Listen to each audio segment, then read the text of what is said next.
नमस्कार, स्वागत है आप सभी का। आपके साथ मैं हूं अपर्णा मौसम। मानसून जब आता है तो वो किसानों के चेहरे पर खुशियां लाता है, लेकिन साथ ही वो कई तरह की मुसीबतें भी लेकर आता है। क्या उत्तर प्रदेश और क्या उत्तराखंड, हर जगह तबाही की तस्वीरें देखने को मिल रही हैं। पिथौरागढ़ की बंगापानी तहसील में प्रकृति ने जमकर तांडव मचाया है। गैला गांव में भारी मलबे की चपेट में आने से 3 लोगों की मौत हो गई, जबकि 5 लोग गंभीर रूप से जख्मी हैं। गैला में 3 मकान पूरी तरह मलबे से पट गए। वहीं तांगा गांव में 5 घर पूरी तरह से मलबे से पटे हुए हैं। यहां 11 लोग मलबे में दबे हुए हैं। तांगा गांव पहुंच पाना भी खासा मुश्किल हो रहा है। इस इलाके को जोड़ने वाले सभी रास्ते पूरी तरह जमींदोज हो गए हैं। डीडीहाट एसडीआरएफ की टीम ही घटनास्थल तक पहुंच पाई है। मलबे में दबे हुए लोगों को निकालने का काम जारी है। बंगापानी से आगे भी सड़क पूरी तरह गायब है। जौलजीबी मुंसियाली सड़क का नामो निशान तक नजर नहीं आ रहा। बीआरओ को लेकर भी लोगों में नाराजगी है। सड़क से मलबा हटाने के लिए बीआरओ के पास एक जेसीबी तक नहीं है, जिस कारण लोक निर्माण विभाग को प्रशासन ने सड़क खोलने का जिम्मा दिया है। तस्वीरें आप देख रहे हैं, पानी का तेज बहाव भी आप देख सकते हैं। स्थानीय लोग जो रेस्क्यू ऑपरेशन में लगे हुए हैं उनको भी आप इन तस्वीरों में देख सकते हैं। भारी तबाही यहां पर कुदरत ने की है और कुदरत का कहर यहां पर लोगों पर बरपा है। स्थानीय लोग खासे नाराज हैं बीआरओ को लेकर, क्योंकि उनके पास एक जेसीबी तक नहीं है वहां से मलबा हटाने के लिए। भारी बारिश के कारण कई गांवों में बादल फटने के कारण बहुत भारी नुकसान हुआ है, जिस कारण अभी कल रात 2 गांवों में एक टांगा लोधी ग्राम सभा में भारी तबाही हो चुकी है, जिसमें हर परिवार डूबने के कगार में है। साथ में जो रोड की हालत आप देख रहे हैं, यहाँ पर ग्रिप का काम चलता है, लेकिन यहाँ पर ग्रिप की कोई एक मशीन नहीं है, जिस कारण राहत कार्यों में बाधा पहुँच रही है। यहाँ पर माननीय विधायक जी ने अपनी दो मशीनें लगा रखी हैं, जो अभी रोड खोलने का काम कर रहे हैं। शायद 1-2 दिन में रोड खुल जाए, जिससे थोड़ी राहत मिल सकती है। मदकोट के इस इलाके में प्रकृति ने जमकर तांडव मचाया है। वही तबाही की एक और तस्वीर चमोली से भी आई है, जहां चंद सेकंड में हजारों टन का पहाड़ देखते देखते सड़क पर आ गिरा। गनीमत रही कि उस वक्त वहां से कोई गुजर नहीं रहा था, वरना कोई बड़ा हादसा हो सकता था। तस्वीरें चमोली के नंदप्रयाग के हिलेरी पार्क के पास की बताई जा रही हैं, जहां पहाड़ों की कटिंग के कारण कई पहाड़ियां खतरनाक हो गई और बारिश के चलते भूस्खलन भी हो रहा है। बद्रीनाथ एनएच भी लगातार पहाड़ों से मलबा आने के कारण बाधित है, जिसे खोलने की कोशिश की जा रही है। तस्वीरें आप देख रहे हैं, यहाँ पर पहाड़ी दरकने के बाद ट्रैफिक रोका गया और किस तरह हजारों टन बोल्डर यहाँ पर सड़क पर आ गिरा। आप ये तस्वीरें देख सकते हैं। डरा देने वाली तस्वीरें हैं ये कि अचानक से ढेर सारा मलबा गिरता हुआ बीच में नीचे आ जाता है। नंदप्रयाग के हिलेरी पार्क के पास ही मलबा गिरा है ऊंचाई से, और सोचिए अगर कोई यहां से उस वक्त गुजर रहा होता तो क्या आलम होता। हजारों टन मलबा चंद सेकंड में, यानी कि पूरा पहाड़ गिरकर ढेर हो गया। उधर उत्तर प्रदेश के बाराबंकी में बाढ़ से लोगों में दहशत बढ़ती जा रही है। आलम यह है कि सड़क पूरी तरह से सरयू नदी में समा गई है। गरीबों को मिले आशियाने भी नदी में लटकते हुए दिखाई दे रहे हैं। तो एक तरफ पहाड़ों का हाल आपने देखा, यहां यह हाल देखिए, बाढ़ से लोगों में दहशत है और लगातार यहां भी जमीन दरकती जा रही है। पानी का बहाव बहुत ज्यादा है और ये पूरी सड़क नदी में समा गई है, यानी कि जो अब नदी दिख रही है, कल तक वो सड़क थी, लेकिन अब ये पूरी सड़क यहां नदी में समा चुकी है। भयानक तस्वीर यहां भी देखने को मिल रही है। पूरे जो घर हैं वो भी लगातार जलमग्न होते जा रहे हैं। लोगों के सामने संकट बड़ा है और प्रशासन के आगे जो स्थिति है वो बेहद चुनौतीपूर्ण। वहीं गोरखपुर से होकर बहने वाली सभी नदियां इन दिनों उफान पर हैं। सभी नदियां खतरे के निशान को भी पार कर गई हैं। सदर तहसील के जंगल कौड़िया ब्लॉक के कुछ गांव में राप्ती तेजी से कटान कर रही है। नदियों के कहर से परेशान लोग अब अपना सब कुछ छोड़कर शरण ले रहे हैं। हालांकि प्रशासन दावा कर रहा है कि बाढ़ से बचाव को लेकर इंतजाम किए गए हैं। सभी बाढ़ चौकियां एक्टिव हैं। वहीं अलीगढ़ की अगर बात करें तो वहां कुछ अलग ही तरह के हालात हैं। यहां बारिश ना होने की वजह से बच्चियां इतनी परेशान हो गई कि वो अब धूप में बैठकर इंद्रदेव को खुश करने की कोशिश कर रही हैं। ये चारों बच्चियां भूखी प्यासी तप पर बैठी हुई हैं। तप पर बैठी चारों मासूम बच्चों के साहस और मनोबल को देखकर गांव वाले भी हैरान हैं।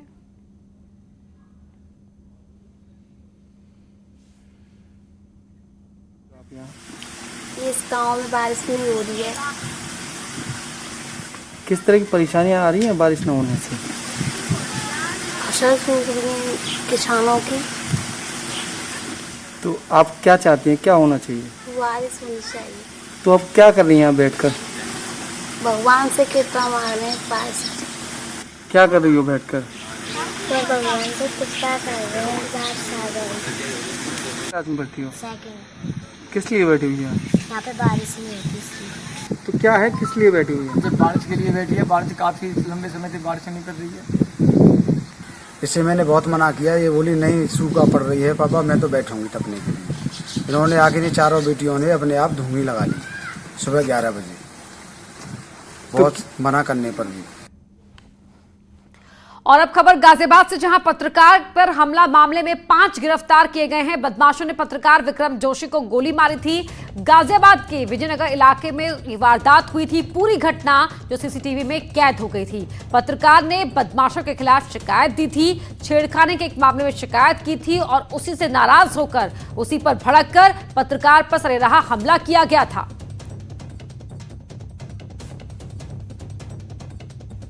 तो ये 5 लोगों को पुलिस ने गिरफ्तार किया है। ये बदमाश जिन्होंने पत्रकार पर सरेराह हमला किया था, गोली मार दी थी। उस वक्त पत्रकार अपनी बेटियों के साथ बाजार जा रहे थे जिस वक्त उन पर यह हमला किया गया। अपनी बहन के घर से लौट रहे थे माता कॉलोनी क्षेत्र में, तो वहां पर हमलावरों ने इनके ऊपर अटैक किया है और इनको फायर आर्म से भी चोटिल किया है। इस सूचना पर हम सभी अधिकारी अस्पताल पहुंचे और वहां पर टीमें लगा करके साक्ष्य जुटाना शुरू किया है। ये फिलहाल अस्पताल में उपचाराधीन है, वहां पर चिकित्सकों की टीम इनका उपचार कर रही है। जो साक्ष्य जुटाए गए उसके आधार पर 5 लोगों को गिरफ्तार किया गया है। अमित राणा हमारे सहयोगी फोन लाइन पर जुड़ गए हैं। अमित, क्या सभी हमलावर जिन्होंने वारदात को अंजाम दिया था वो सभी पकड़ लिए गए और कहां से उनकी गिरफ्तारी हुई है? जी, आपको बताना चाहूंगा, देर रात की जब ये घटना हुई थी उसके बाद से पुलिस की 3 टीमें इसमें लगी हुई थी और पुलिस ने 5 आरोपियों को गिरफ्तार भी कर लिया है। हालांकि 2 आरोपी अभी भी पुलिस गिरफ्त से दूर हैं, जिन्हें जल्द पकड़ने की बात पुलिस के द्वारा कही जा रही है। पूरा जो मामला है, जो घटनाक्रम है, वो विजयनगर थाना क्षेत्र का ही है। माता कॉलोनी एक इलाका पड़ता है, वहां पर इस वारदात को अंजाम दिया गया था और ये तमाम लोग पत्रकार को पहले से ही जानते थे। पत्रकार ने क्योंकि अपनी एक शिकायत दी थी पुलिस को, जिससे नाराज होकर इन्होंने घटना को अंजाम दिया है। बाकी जो 2 अन्य इनके साथी हैं जो फरार हैं, उन्हें भी जल्द पकड़ने की बात पुलिस द्वारा कही जा रही है। वहीं जो ये लड़के हैं अमित, ये करते क्या हैं? इन्होंने गलत काम किया, शिकायत गई और शिकायत पुलिस के पास गई, उसके बावजूद भी डरे नहीं है। क्या प्रोफाइल बैकग्राउंड है इनका? हाँ, सभी सामान्य वर्ग से बिलोंग करते हैं और कोई ऐसा इनका कोई पढ़ा लिखा वर्ग नहीं है। आस पड़ोस के ही रहने वाले तमाम लोग हैं, जो इलाके के ही रहने वाले लोग हैं, जो पहले से पूर्व में जानते भी थे पत्रकार विक्रम जोशी को और इन्हें ये पता था कि पत्रकार विक्रम जोशी हैं। और इस तरह तभी उसके बावजूद इन्होंने इतनी बड़ी घटना को अंजाम दिया, क्योंकि जैसे ही इन्हें पता चला कि इनके खिलाफ शिकायत दी गई है पुलिस में, तो इन्होंने कहा कि अब हम तुम्हें बताते हैं कि पत्रकार किस तरीके से बनते हैं। ये वर्डिंग बोलते हुए इन्होंने देर रात पत्रकार विक्रम जोशी को गोली मार दी, जिस समय वो अपनी 2 बेटियों के साथ बाजार से घर की तरफ जा रहे थे। बहुत शुक्रिया आपका इस जानकारी के लिए अमित। वहीं हाथरस में सट्टे का कारोबार बेखौफ तरीके से चल रहा है। खुलेआम सट्टेबाजी करते युवाओं का वीडियो सोशल मीडिया पर वायरल हुआ है। यह वीडियो लाटपुर चौकी क्षेत्र का बताया जा रहा है, जहां सट्टे के कारण इलाके के बहुत से युवाओं का भविष्य बर्बाद हो रहा है। इसके अलावा बच्चे भी इस खेल में शामिल हैं, नाबालिग भी इस खेल में शामिल हैं। पुलिस ने इन पर जल्द कार्रवाई का भरोसा दिया है। और पिछले 20 दिनों से हम लोग लगातार सट्टे और अन्य अपराधियों के विरुद्ध कार्रवाई कर रहे हैं। संज्ञान में लाया गया है, थानाध्यक्ष को निर्देशित किया गया है कि तत्काल इनकी पहचान करके इस पर कार्रवाई करें। वहीं हाथरस में पति ने महिला को घर से निकाला तो वो अपने 2 मासूम बच्चों के साथ आत्महत्या करने रेलवे ट्रैक पर पहुंच गई। महिला को रेल पटरी पर देख वहां लोगों की भीड़ लग गई और वो महिला को समझाने की कोशिश करने लगे। महिला के रेलवे पटरी पर बैठे होने की सूचना मिलने पर पुलिस मौके पर पहुंची। महिला ने आपबीती लोगों को सुनाई। महिला के मुताबिक झगड़ा होने पर पति ने उसे घर से बाहर निकाल दिया था। वहीं मेरठ में पुलिस ने एनकाउंटर के बाद 50,000 के इनामी संदीप सम्राट को गिरफ्तार किया है। एसटीएफ की मेरठ यूनिट मेरठ पुलिस ने उसे गिरफ्तार किया। चेकिंग के दौरान बाइक सवार बदमाशों ने भागने की कोशिश की तो पुलिस ने उनका पीछा किया। इस पर बदमाशों ने फायरिंग कर दी। पुलिस ने भी जवाबी फायरिंग की तो एक बदमाश को गोली लग गई। घायल बदमाश की शिनाख्त संदीप सम्राट के रूप में हुई है। संदीप सम्राट पर 2 दर्जन से ज्यादा मुकदमे चल रहे हैं और पुलिस काफी समय से उसे ढूंढ रही थी। उसके पास से पिस्टल और लूटी गई मोटरसाइकिल मिली है। उसने मथुरा के सदर बाजार से बैंक से 21 लाख की लूट को अंजाम दिया था। वहीं नोएडा के थाना कासना इलाके में पुलिस और बदमाशों के बीच मुठभेड़ हो गई। इस मुठभेड़ में एक बदमाश गोली लगने से जख्मी हुआ जबकि दूसरा साथी वहां से भाग निकला, लेकिन पुलिस ने उसे छानबीन के बाद गिरफ्तार कर लिया। तो तस्वीरें आपके टीवी स्क्रीन पर हैं। मुठभेड़ के बारे में आपको बताते हैं। पहला मुठभेड़ में पुलिस ने एक बदमाश को पकड़ लिया जबकि उसका साथी वहां से भाग निकला, लेकिन पुलिस ने छानबीन को जारी रखा और दूसरे बदमाश को भी गिरफ्तार कर लिया।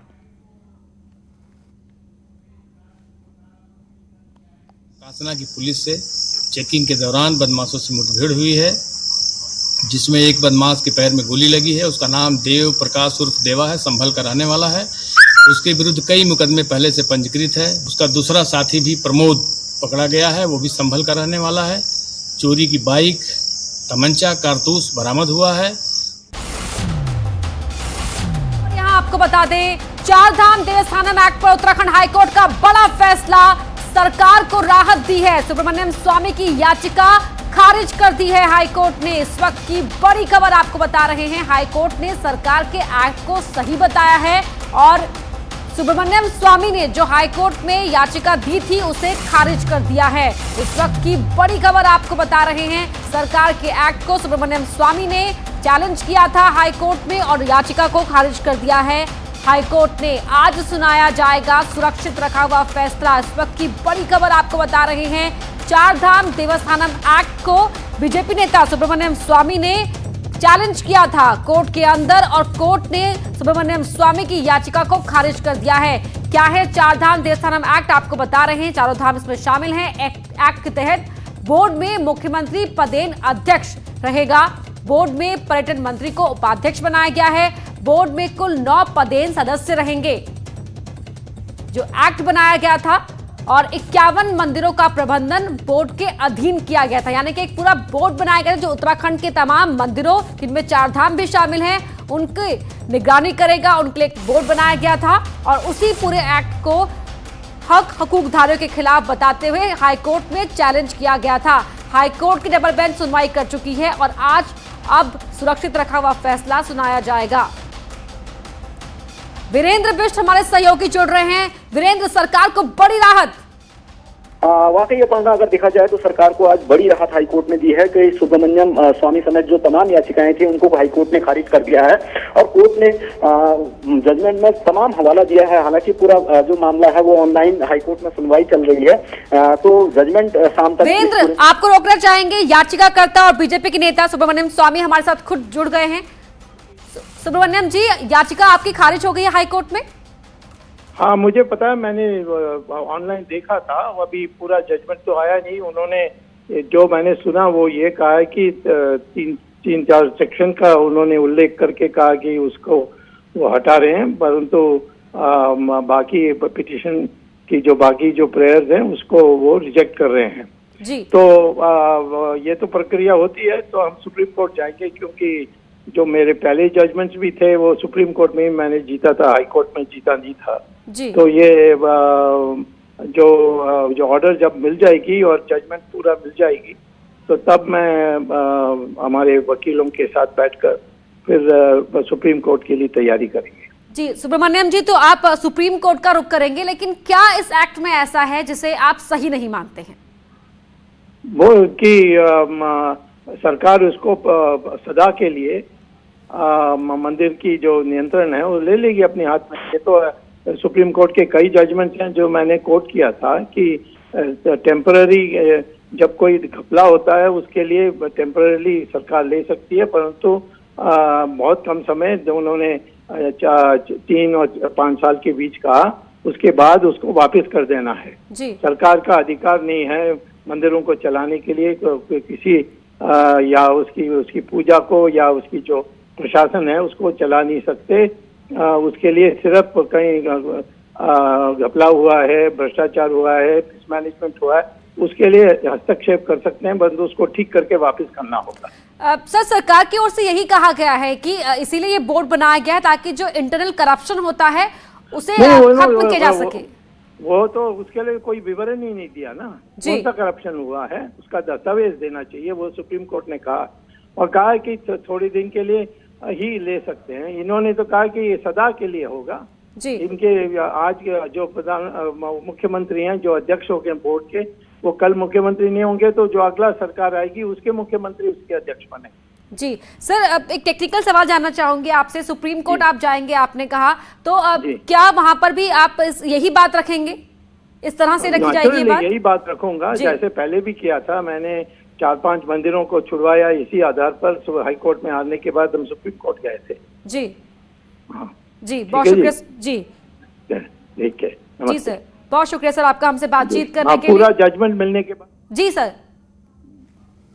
जी, तो पूरा जजमेंट पढ़ने के बाद सुप्रीम कोर्ट का रुख करेंगे बीजेपी नेता सुब्रमण्यम स्वामी। इस वक्त की बड़ी खबर आपको बता रहे हैं, हाईकोर्ट ने सुब्रमण्यम स्वामी की याचिका को खारिज कर दिया है। हाईकोर्ट ने सरकार के एक्ट को सही बताया है। त्रिवेंद्र सरकार को बड़ी राहत हाईकोर्ट के इस फैसले के बाद, लेकिन बीजेपी नेता सुब्रमण्यम स्वामी ने साफ कर दिया है कि वो यहां रुकेंगे नहीं, सुप्रीम कोर्ट का रुख करेंगे और सुप्रीम कोर्ट में इसी बात को उठाएंगे कि सरकार का नियंत्रण नहीं होना चाहिए। जो मंदिर होते हैं, जो प्राचीन मंदिर हैं, उनमें सरकार के हस्तक्षेप की आवश्यकता नहीं है और ये गलत है और इसीलिए वो सुप्रीम कोर्ट का रुख करेंगे।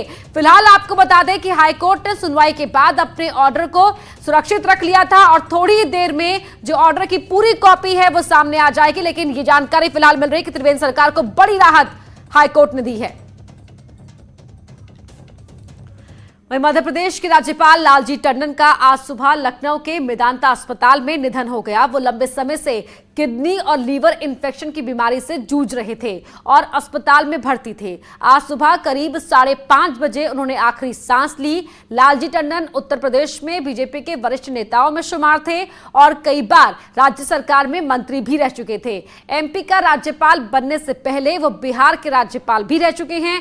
राष्ट्रपति रामनाथ कोविंद, प्रधानमंत्री मोदी, यूपी के मुख्यमंत्री योगी आदित्यनाथ समेत बीजेपी के तमाम नेताओं ने लालजी टंडन के निधन पर शोक जताया है। यूपी सरकार ने लालजी टंडन के निधन पर 3 दिनों के राजकीय शोक का ऐलान किया है। आज शाम करीब 4:30 बजे गुलाला घाट पर उनका अंतिम संस्कार किया जाएगा।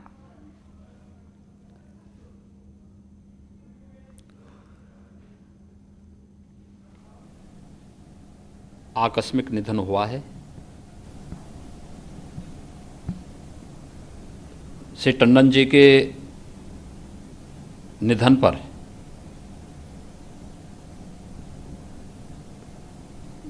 मैं